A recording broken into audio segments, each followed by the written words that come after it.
fire away. Hey Patrick, obviously the AFC West is all taken care of, and now I assume you just set your sights to where you're perched for the playoffs. You can't look at it as got to get the number 1 seed or bust. On the other hand, create incentive for the number 1 seed.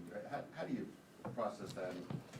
Yeah, I think the biggest thing is you just focus on getting better as a team. You want to be playing your best football going into the playoffs, and we have stuff that we have to clean up as far as turnovers on the offense and stuff like that. And so us focusing on ourselves and getting better and playing our best football, we want to just continue to build as a team and stack wins, and so that'll be important this week. And Andy thought that you were specifically a good example of being able to go from 1 week to the next after the 3 interceptions the week before. How much do you feel like you specifically focused on cleaning that up last week?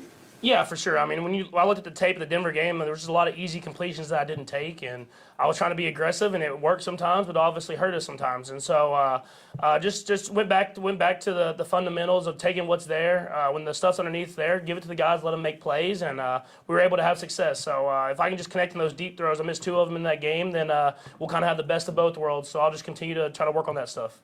And Patrick, the 2-point conversion ended up being pretty important in the shovel passes. Can you just walk us through your part of that and kind of what you're seeing? Yeah, it kind of gives me an option to do 2 different things. Obviously, it gives me an option to scramble out, and we had Travis kind of on that little route, but he took so many people with him. And I saw that defense end just get enough upfield, and I wasn't enough room for me to do the underhand shovel, so I just had to find a way to get it to Jerrick, and he was able to make a tough catch in traffic and get in the end zone. What have you seen from Geno this year that's allowed him to be so successful in Seattle? Yeah, I mean, first off, every throw he throws is like a perfect spiral. And, I know that gets taken for granted in this league, but, he throws a perfect spiral on every throw. He's getting those receivers going. They have 2 great receivers with a lot of other guys, too, that have a lot of speed. And so he's able to get those receivers going and move and take the shots from there, but take underneath. And they've had a lot of young guys step up. And so Geno's done a great job of taking advantage of what's there, and that's why he's had such a great season. What have you made of the emergence of Jerrick McKinnon at the age of 30, and what does it mean to you both as a pass protector and what he can do for you guys with the ball in his hands? Yeah, he's just a true professional. He does everything the right way when he's in the building. He's taking care of his body every single day. And he does everything, like I said, he does everything the right way. So he protects well, he runs routes well, he runs the ball well. And so we can have him in there and trust that he's going to know exactly the protection assignment, where to be at on time. And whenever we give him the runs, he's gonna make plays happen. And so he's a great player, but even a better dude. And I think that's why everybody loves having him on the team. What's Seattle's defense have for you guys on Saturday? I think the biggest thing is they have a lot of talented young players. First of all, they have the linebacker 56 from Texas Tech. I'm just saying, he's like leading the league in tackles. So he's a great player to have in the middle there. And then they had the young corner also from Texas that is leading the league in interceptions. So they got a lot of young, talented players that play very hard. Coach Carroll, every one of his teams is going to play extremely hard, and they're fighting for a playoff spot. So they're going to be a great challenge for us to go out there and try to find a way to get a win. It looks like, you guys were playing the Texans last week. They only had 1 win. They were fighting all the way through. We're at that point of the year where some people are eliminated, but they're still really fighting. Have you seen, is it different this year than it's ever been in your career, how people aren't just giving up? It seems like there's a lot of really competitive games, at least last week. Well, yeah, I think especially if you look around the league, I think almost everybody's still in it. It still has a chance, and so everybody's playing hard to try to do whatever they can to get it to the playoffs. And then when you play teams like the Texans, they have a lot of young dudes that are trying to prove their spot in this league, as well as some veterans that are vets and know how to do it the right way. And so I think it just goes to how the teams are coached, the type of players that they have, and the Texans played hard, and I know this week the Seahawks will. It seems like it's going to be cold Saturday. Any changes for you? No, I'll throw that little neck warmer thing that I always throw on. That doesn't look great, but it keeps my neck warm. But yeah, I'm not a big throw a glove on guy or anything like that. So that's about it. We'll go out there and play. It's still football at the end of the day. It seems like at this stage you're really comfortable working the pocket when the protection is good, and even on plays when it could be better. Where do you feel like your knack is with the offensive line right now?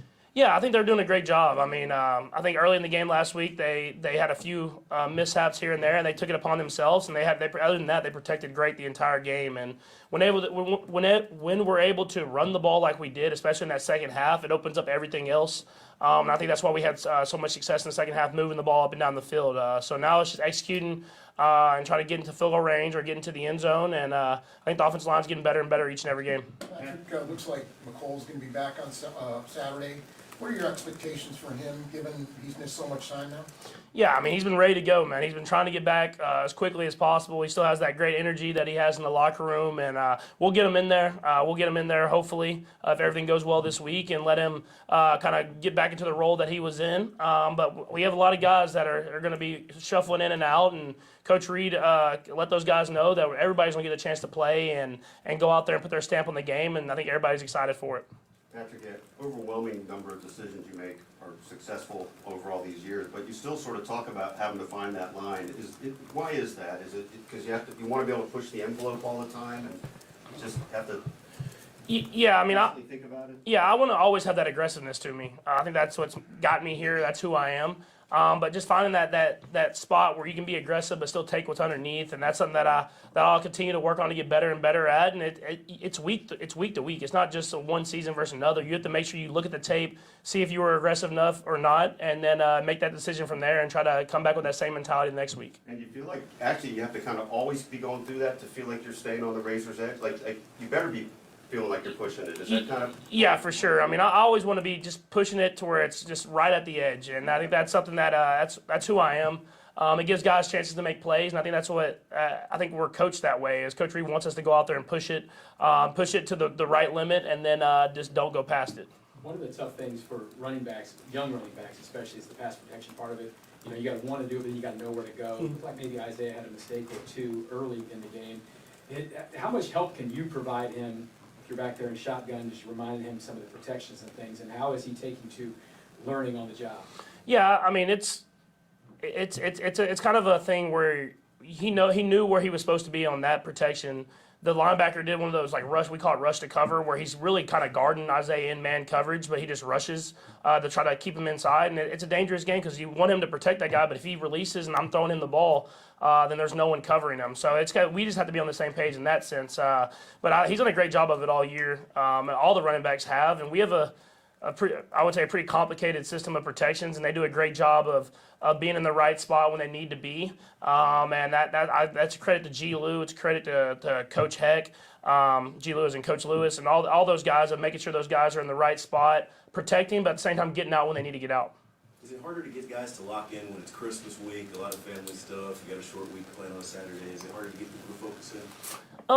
I think it can be, but I think we got the luck of the schedule where we're playing Saturday morning, Christmas Eve. So hopefully you go out there and try to win the game, and then you can have all the family in town. Coach Reed will give us Sunday off, Christmas Day off. So the schedule worked out perfect for us to go out there, have some fun on Christmas Eve, try to get a win, and then have Christmas Eve and Christmas Day off.